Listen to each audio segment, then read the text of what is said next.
morning and welcome to another vlog. I'm still sat at my desk. Hopefully the vlog content should start changing over the next couple of months as I hopefully move into my new studio so you get different backgrounds to look at apart from this massive clock and the same candle. So it was my week off vlogging last week. I didn't have any cake, so I've got no cakes to show you, but I was catching up on a lot of editing. Tomorrow's tutorial is already ready. It's the Hobbit house or Hobbit hole cake tutorial. I am super chuffed that I'm not spending today editing that because that's usually when I would have done it. I did it last week and it's all ready to go. This morning I am editing a future tutorial which won't have gone up yet, which should hopefully be the Adam's birthday cake made out of a Swiss roll. I don't like to rant a lot. That's a lie. I do rant a lot, but I try not to do it a lot in the vlogs because it just seems like I'm moaning. But at the same time, it's very relatable. I watch other people's vlogs and it's nice to know that sometimes stuff goes wrong for them as well. It's what makes them human. So last week and kind of this week, it's my turn again to have had a crappy week and things go wrong. There's only so many weeks you can go when everything's all right before something goes wrong. So, as you will know from the last vlog, we were taking our Caravan in for its service. That took a week, so you drop it off on the Sunday and collect it the following Saturday, which is the Saturday just gone. And it turns out that the Caravan has problems with it that was possibly there before we bought it. So we've only used it twice. We have been in lockdown pretty much the whole time and not been able to use it. Therefore, we haven't been able to visit it as much as we wanted to. Number one thing that's gone wrong with that is our battery is completely flat. So it was a brand new battery I bought. It was over £100. I did all my research on it and bought a good one. And it's really annoying that it's now dead as a dodo. And he said, do not plug it in because you will blow something up. I can't remember what it was now, some sort of filter or other will blow up if we attempt to use the battery. So we've got to unplug that, buy a new one. That's not even the biggest problem. So we knew there was a leak. That's what we took it in for. It had its service, that was like 200 and something pounds. And this is a future thing to fix. £2,500 it came out at, because it needs a brand new window on the front. But this was a previous problem. So what we hadn't known, what wasn't shown on any previous services, because when we bought it, it had a service before it got handed over to us. Now, take it as you want, but that service did not bring up things that it should have done according to the people who have serviced it this time. So, for one thing, nothing was greased. He said it was absolutely bone dry and he would have expected the last service to put some grease on. So basically I'm just chattering here. Really boring.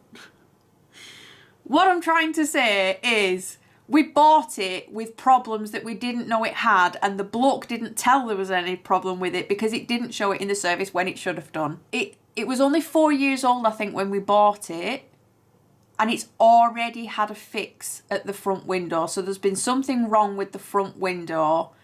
They've bodged it, which is why it's leaking now. So because it wasn't fixed correctly in the first place, that is why it's leaking now. And the leak that we've had now has caused extra damage because it's been sat there whilst it's been raining and got mouldy and leaked all on the inside. The back also has damp in it. We didn't know this because obviously you can't see it. It's behind the walls.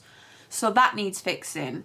Another major problem that needs fixing, and that we haven't even been quoted for this yet, so this is 2,500 plus this, the hitch head, which is where you attach it to your car. At some point, this has been dropped and bent. Now, you will probably know if you watch these vlogs. In a past vlog, we did say that the Caravan slid down its jockey wheel and hit the floor. I relayed this back to the man, being nice and honest and saying, yes, it slid down the jockey wheel. Is that what's caused it? And he said no, because the extent of the bend and the damage, how common it is for it sometimes to slip down its jockey wheel and do that, wouldn't cause this amount of damage. And he thinks it is actually dropped off a car at some point and really bent on a curb. Apparently there's a spring in there, it's very, very dangerous, and it can kill a person should it come off. So yeah, a lot to fix.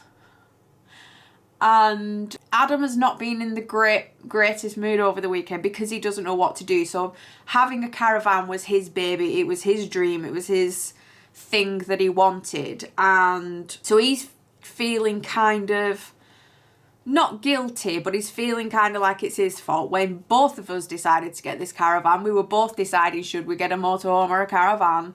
And we both went for it. But what the problem has been is we have added up how much it costs us to keep it for a year.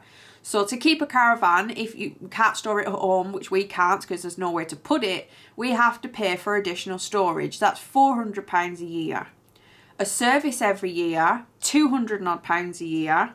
The insurance for it every year. So we're in excess of about £700 a year just to own it. We haven't even gone out in it yet and paid for site fees. This is just to own the caravan. Then you've got the additional places where you stay. Now this is where it's cheaper because you can stay like £20-30 a night on a pitch, which is cheap. But it's not so cheap if you then break that £700 down across those dates that you've used it and add that £700 onto those nightly fees. It then becomes the same price as a very expensive hotel stay. So it's not really becoming a cheap holiday. And I know we've been in lockdown and we have only used it twice, but realistically, when I wanted to deliver cakes in it and things, we're very limited because we'd have to drop the caravan off before we can take the cake to the venue.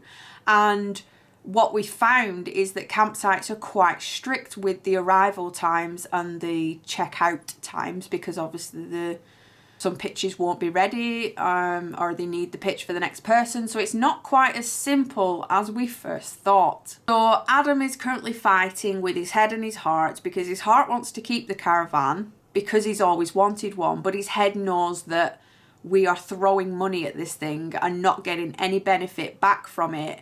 And it's made us buy a whole new car, you know, because we had to have a very specific car to pull the caravan. We've sacrificed quite a bit for it and it's not paying off. Another problem is the caravan will not be fixed because they cannot fit it in until November. So we are in May now and it's not going to get fixed. It's going to continue leaking until November. So we've got to keep going in there and shoving towels in.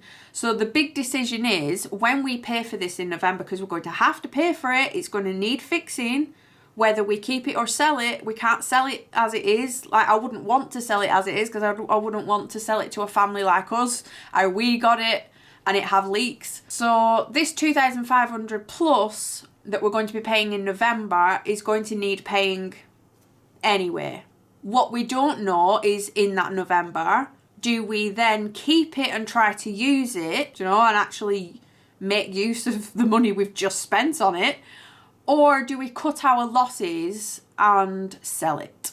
That's the dilemma we have. We do have until November to think about it, but it's just a very gutting thing to do, knowing how long it's taken us to find one and selling the car to get a new one. And yeah, it's been a long journey. We should have also had a boiler service last week and it wasn't booked in. So it was booked in my diary, but it wasn't booked in theirs. So they're coming this week instead. So we've got that boiler service to pay for, and that has 2 leaks also, which I'm hoping they're going to sort. So I've got that to pay for. After we had the bad news of the caravan and we paid for the service, on the way home I received a little video from Kai filming another leak in the conservatory. I am so over leaks, it's unreal. I'm just so glad that our dream wasn't to buy a boat, because it would have sunk by now with the amount of leaks that we have in things. At this moment in time, the conservatory is still leaking because it's now leaking from the fan. So the electrical fan, it's coming in through there and dripping off the blades onto the floor. We have 2 leaks in the boiler. One is directly beneath the boiler and it's swollen the worktop, so now I can't shut the door properly because it's swollen the MDF. The other leak is underneath the units, which we would have never have seen had we not gone under the units for something, taken the kickboards off, and the whole floorboards are peed wet through because there's a slow drip under there. We also have a leaky dishwasher. That's broken at the moment. We haven't used that for several weeks because the dishwasher is now knackered. It's not leaking from the door where we assumed it was. It's leaking from the actual dishwasher itself right underneath. And we have the leak in the Caravan, in the window. And we did previously have a leak in Abby's room, but I think we've fixed that now. So yeah, we had the video from Kai. I got home to an envelope from FedEx, which is a customs charge for the cherry mail that I had imported. I got excited about the cherry mails going out. I think they will have already received it, but I'm not going to tell them what it is just in case I haven't sent it yet. But it's something novelty that I spotted and just thought I need to have these for my brigadiers. So I had them imported. They said that there weren't going to be any fees, and then all of a sudden here's an envelope with £60 fee. So I've got that to pay. And the second I put the envelope down, thinking, oh my God, could this day get any worse? Adam called me through to the conservatory to see that one of our fence panels has completely blown in. Yeah, a lot to take in this weekend. Not interesting to you in the slightest. But yeah, I just wanted to say it's not all just cakes, sugary icing and stickers.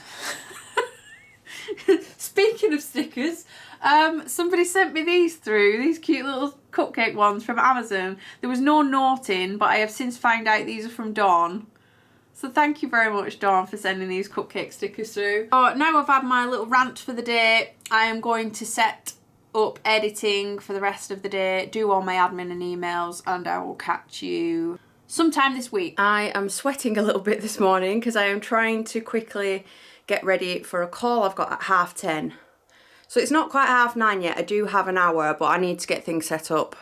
I like to be ahead and ready. I have shown you stuff like this before, but obviously there are increasing questions on my cameras and stuff and my setups. So I just thought I would show you this again. Please excuse the rubbish. Our living room is an absolute dumping ground at the minute. But I am taking a call this morning. It's via like Zoom or Skype or something like that. I'm not very well versed in using them. But I can't use my computer because I don't have a webcam or like a built-in microphone or anything like that. So for me, it's easier to take the calls on my phone or my iPad.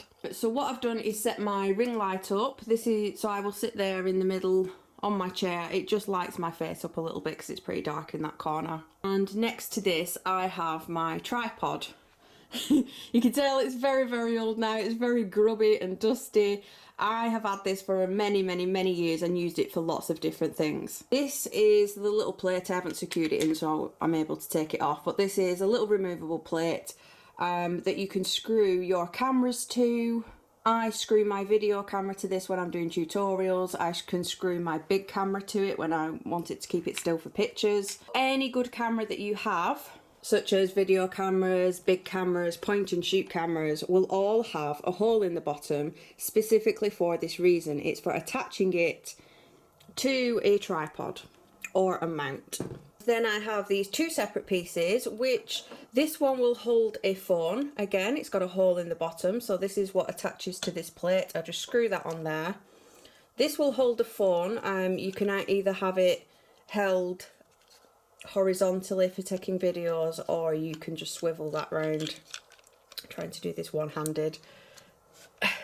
But that will swivel round and hold your phone in portrait, and then there's a clamp just to tighten it to hold your phone in. And very similar to that is a larger one for your iPad.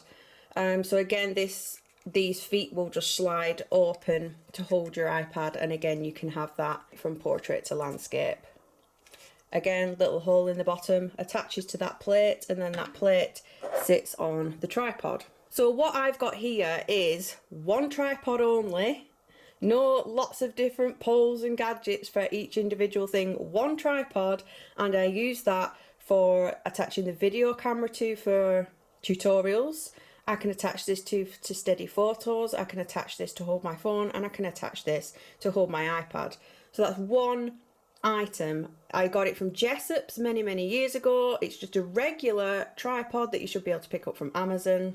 I'll leave a few of these items linked below. These are just like from eBay and Amazon, just cheap little things. Yeah, I just wanted to show you don't need a ton of gadgets to hold lots of different things, because you can just buy each individual one and just use one pole for the whole thing. And you'll see I've just put my camera right in the middle of the ring light, and you'll see it just lights your face up a lot better. I'm going to finish setting up now. I'm possibly going to use my iPad if it's got enough charge.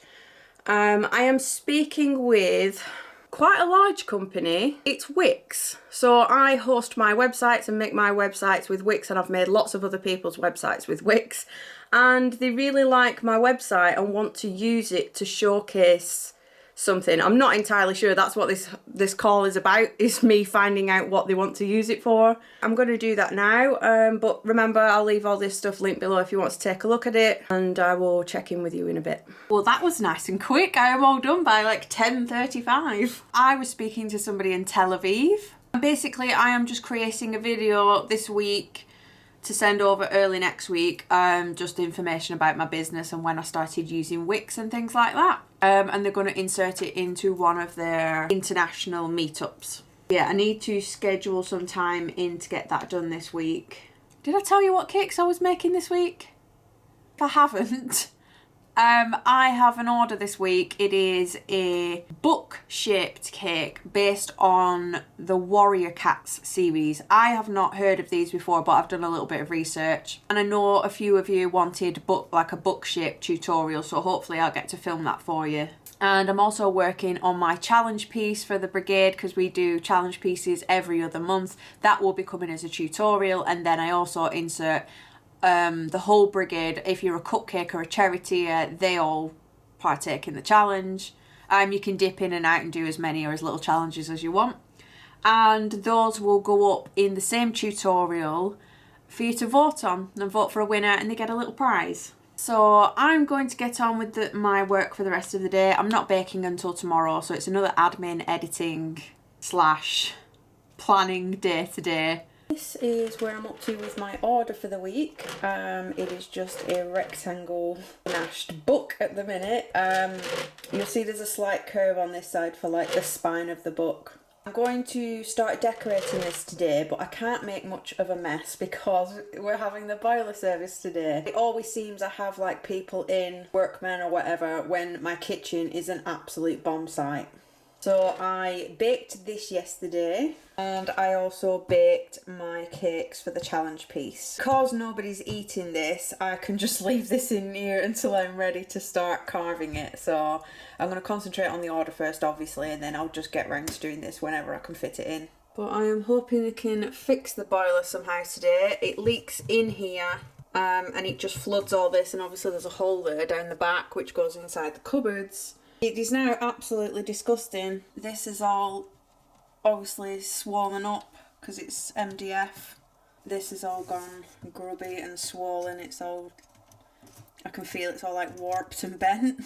And because we have a join here too in the worktop, this is swollen, so it makes the door a little bit hard to open and close. I finished my book cake a day early. Got it all completely finished yesterday. Photographed, I will put it on screen, which means it frees today up because it's not going till tomorrow. I have lots of jobs to do. I'm really struggling for motivation. I have that whole Wix video to script and shoot. It means getting all the lights out and stuff, finding somewhere without a distracting background. And it's got to be a little bit more professional than me sat here in my fluffy grey jacket. I have 2 wedding cake drawings and ideas to do. They can be really long and brain mashing because obviously you've got to work in like what their budget is, how many people they need to feed, what they've asked for, get it to work like aesthetically. What can you make? What can you fit on? And sometimes some are just harder than others. I've also got to start my challenge cake. All I've done is bake that. And I need to make a cake stuff order. I'm making my first wedding cake next week. I don't think it's the first one of the year, is it? No, it will be. I haven't done a wedding cake in so long. And it's my first one with delivery to a venue next week. So That's going to feel very weird. I need to make sure I've got all my supplies in, so I'm running low on, like, especially green. How many tutorials have I done that are green? I'm running low on green. But yeah, so much to do, and just, it's all doable in the next few days. If I work over the weekend, it's doable. I just cannot find the motivation to start it. So it's 11:25 and all I've done so far this morning is edit this vlog and open a couple of emails. I have got a few jobs done though. I paid for the boiler service. I think that was about nearly £80, I think. He wasn't able to fix the leak in the cupboards. I have to take part of the cupboards. Basically where the leak is, it's behind all the units, and if I cannot make a hole wide enough for him to get in to reach the pipes, it means the only way to fix it is to rip that entire corner of the kitchen out, which isn't ideal. I don't even know how you would do that with all like the worktops and the sink and the hob and the cupboards. And so yeah, that's still leaking at the moment. Luckily it's a slow leak, but all the same it's not going to be any good if my floorboards all fall in because they're all wet. And I paid my customs fee, so we have got a few jobs on the list ticked off. Just struggling this week. I got a little bit of post about 20 minutes ago. It just came in this tiny little bag and then this tiny little box with a cupcake on it. I opened the box to find the most adorable, and quite a lot. So if I just hold these up, you can see like how many there are there. They are all individual cute little dessert stickers. Look at this. They're all cute little stickers like that. We've even got little donuts. Those are super cute and all come in the cutest little box. I think I'm going to hazard a guess because she did say that there was some more coming through. I'm going to guess these are also from Dawn, so thank you, Dawn, if this was you. But there's going to be nothing interesting to share, I don't think. But I hope my motivation kicks in back soon because this job list is not going to get done. Actually managed it and got a couple of jobs done. I packed up and printed the labels for all the cherry mail, so they've already gone out now and should start arriving this week. And I even managed to do my entire Wix video. The video itself only needed to be 3 minutes long, but it's all the faff beforehand, setting up, getting the lighting right, getting what you're going to say, which can turn it into hours worth of a job. The cake got collected, and the only job I didn't get round to doing is one of the cake drawings. I managed to do the other one, but I've got one more to do, and my whole challenge cake. So that's the job for today. We also managed to fit a walk-in because Kai is doing walk-in for his Duke of Edinburgh award. We just went locally to Hollingworth Lake. Luckily it didn't rain while we were there. It only started when we got back. It was a little busy, but we managed to make it all the way around. Kids had ice cream and managed to get it all over their clothes. Kai had it on every bit of clothing he was wearing. I have seen toddlers that could eat ice cream neater than that. Luckily we had some wipes in the car, otherwise he would have been a sticky mess for the rest of the day. So that's what we got up to. Today I'm working on the challenge piece. I have my first wedding cake. I'm judging the Kenwood's kids cake competition. I still have that drawing to do, so I'm going to wrap up the vlog here so I can get it all fit in and done and dusted. I will see you in a couple of weeks' time.